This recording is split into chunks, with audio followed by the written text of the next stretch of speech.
Olá, meu irmão, minha irmã. Meu nome é Gustavo, sou seminarista da Diocese de Divinópolis. Estou cursando o segundo ano de Teologia e estamos aqui juntos nesse espaço do setor bíblico catequético de nossa Diocese, para que juntos nós possamos partilhar e aprender um pouco mais da Sagrada Escritura.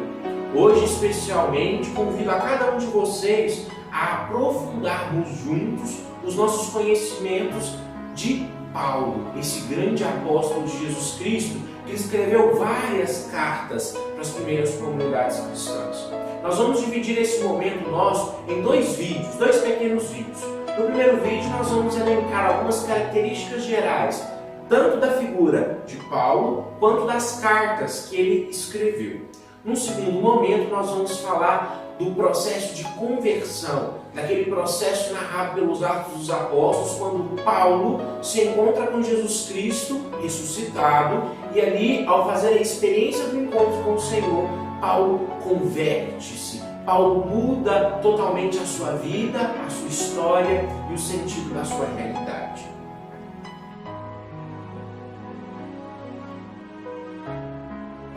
Nesse primeiro vídeo, meu irmão, minha irmã, ao elencarmos as características da figura paulina e também dos seus escritos, nós vamos observar que, diferentemente dos outros apóstolos, Paulo ele é uma figura paradigmática para o Novo Testamento. Ele influencia os outros escritos que vêm de outras tradições, e ele também é uma figura que coloca-se como um hábil comunicador e um hábil teólogo. Então, Paulo é, entre os estudos do Novo Testamento, aquele que merece grande atenção de nossa parte.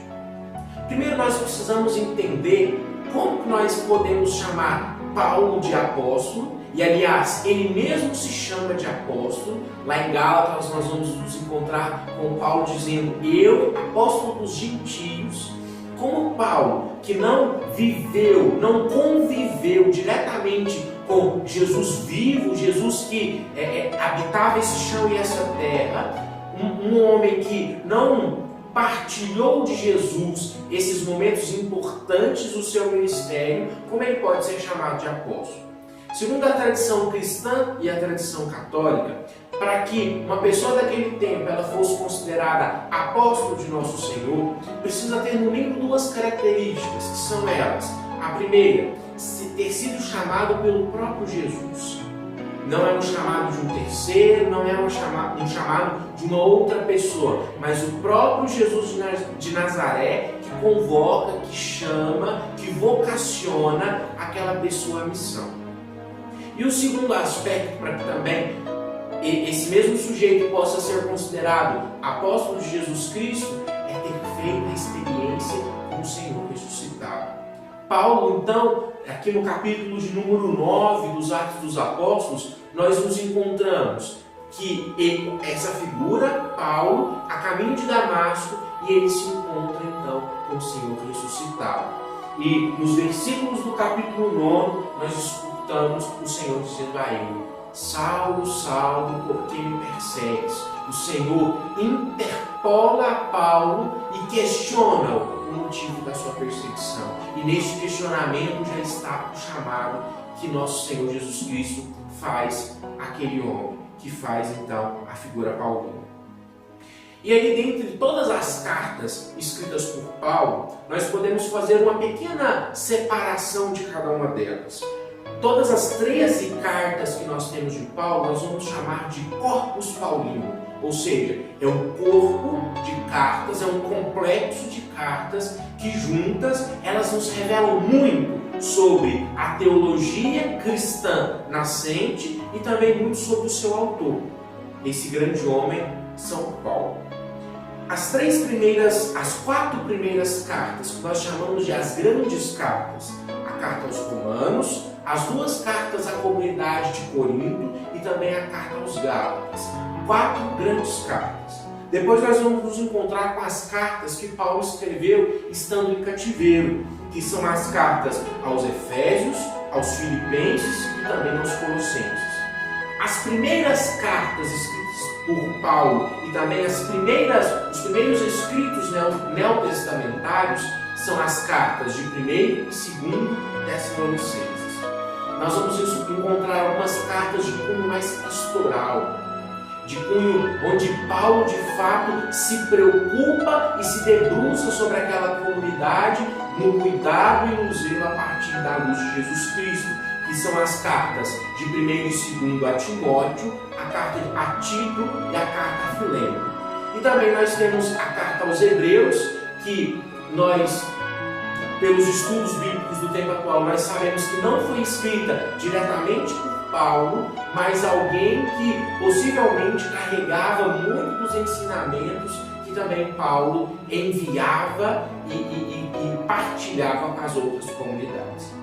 Nesse sentido, as cartas de Paulo elas foram escritas a igrejas particulares, ou seja, para pequenas comunidades cristãs que iam começando o seu desenvolvimento após o evento da paixão, morte e ressurreição de Jesus. Diferentemente de outras cartas do Novo Testamento, por exemplo, as cartas de Pedro, a carta de Tiago ou a carta de Judas, que elas têm um caráter mais universal, um caráter mais amplo, e não escritas diretamente para uma comunidade mais específica.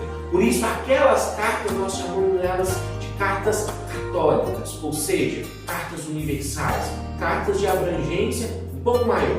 As cartas de Paulo, elas tratam situações bem específicas e são escritas para pessoas também bem específicas, a comunidades bem específicas.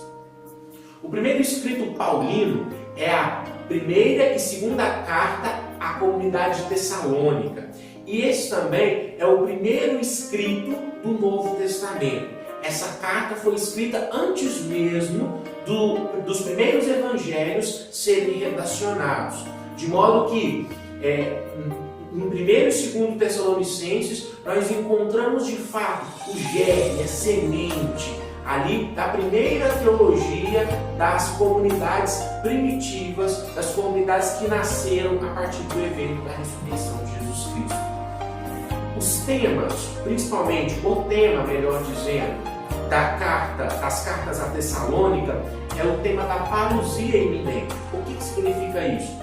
Aquela gente esperava que Jesus, uma vez morto e ressuscitado, ele iria retornar na sua segunda vinda, no seu segundo momento que ele viria a esse mundo, já na maneira gloriosa, como nós professamos ainda hoje. Mas essa vinda, esse segundo retorno de Jesus, ele se daria de modo iminente. O Senhor morreu, ressuscitou, e poucos anos depois, ele então retornaria da sua maneira gloriosa, como nós professamos no nosso creio, que o Senhor virá julgar os vivos e os mortos. Então é essa teologia principalmente que nós encontramos em 1º e 2º Tessalonicenses. Nas grandes cartas, Romanos, Coríntios e Gálatas, nós vamos perceber de maneira um pouco mais saliente como é o pensamento de Paulo, como ele estrutura o seu pensar, como ele estrutura a sua teologia, como que ele elabora o seu pensamento. E ele sempre foca, é importante sempre repetir isso, ele sempre foca a partir de situações concretas da realidade. O que desperta a fé é a vida vivida. O que desperta a fé é aquilo que de fato os primeiros cristãos vivem, se angustiam, esperam, sonham, e isso, a fé, como uma linha que costura toda a vida daqueles primeiros cristãos, ela então dá sentido e dá beleza para aquela realidade. A carta aos Colossenses, ela vai dialogar principalmente com o pensamento grego, com o pensamento helênico e também com o pensamento gnóstico daquela época. O império já era império romano, mas a cultura grega ainda era muito predominante e muito influente naquele tempo, de modo que, quando Paulo escreve a comunidade de Colossos, ele precisa dialogar com a corrente gnóstica e também com a corrente helênica. As cartas pastorais, elas já supõem uma certa organização da igreja, ou seja, à medida que o tempo vai passando, depois da ressurreição de Jesus Cristo, as primeiras comunidades, então elas começam a se organizar. Quem celebra o culto? Quem ajuda na liturgia? Quem ajuda na catequese? na partilha dos ensinamentos para aqueles que desejam se converter ao cristianismo. Então, comunidades que já começam a se organizar nesse sentido são alvo das cartas pastorais de Paulo. E a carta aos Hebreus, ela tem um tema e uma linguagem muito própria, que vai diferir um pouquinho daquele tema e daquela linguagem que Paulo utiliza nas suas outras cartas. Ao falar do sacerdócio de Cristo, a carta aos Hebreus, e se diferenciando das outras cartas, nós vamos perceber que ela pode não ter sido escrita pela figura paulina, mas escrita por uma pessoa próxima a Paulo, que comungava de algumas de suas ideias. Então, nesse emaranhado, nós vamos perceber algumas características gerais e específicas de cada carta. E aí, nas cartas católicas que eu disse, por exemplo, são as cartas de Pedro, as cartas de João, a carta de Judas, que o escritor sagrado está na sombra e na penumbra, Paulo, pelo contrário, ele é um autor e um escritor que se coloca a todo momento no texto. Ele fala, eu, Paulo, apóstolo dos gentios. É uma figura emblemática que sempre se coloca no texto. Diferentemente das outras cartas, que o autor ele fica na penumbra, ele fica um passo atrás daquilo que ele poderia se colocar no texto. Então, para nós amarrarmos esse momento, nós vamos perceber 3 características muito próprias de Paulo. A primeira é o seu ardor missionário.